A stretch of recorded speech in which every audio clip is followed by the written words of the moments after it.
Peter Jackson hadn't initially planned on a trilogy for The Hobbit, but his planned approach might have ruined The Lord of the Rings.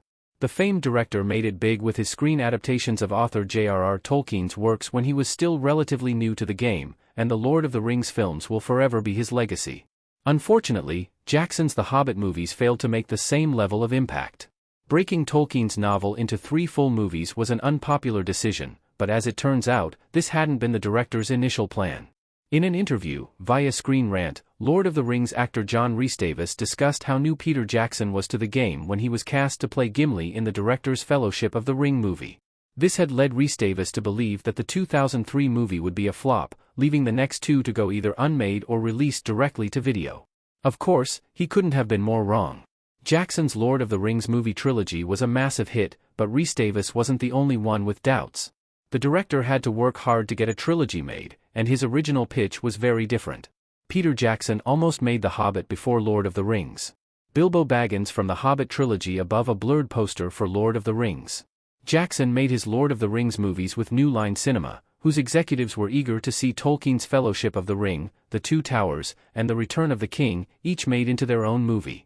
However, prior to coming to a deal with Jackson, the director had pitched his idea to Miramax Films' Harvey Weinstein. According to Jackson, via IndieWire, this pitch had initially involved making The Hobbit into a movie first. If Bilbo's story performed well, he planned to create 2 Lord of the Rings movies covering the rest of Tolkien's books. Though Miramax Films was interested in Jackson's idea, Weinstein only wanted 1 Lord of the Rings movie, thus minimizing the risk of investing in a trilogy.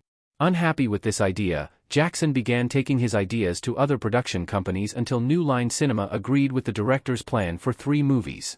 However, rather than starting with The Hobbit, which would be challenging to obtain the rights for, it was determined that the 3 movies would be dedicated to the Lord of the Rings books only. The Hobbit would have been better as a single film. Peter Jackson's decision to break The Hobbit into 3 movies was divisive.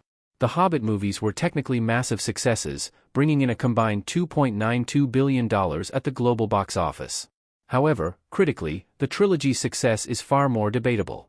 The Hobbit, An Unexpected Journey only managed 64% on Rotten Tomatoes, and while Desolation of Smaug did a little better at 75%, The Battle of Five Armies came in at a franchise low of 59%.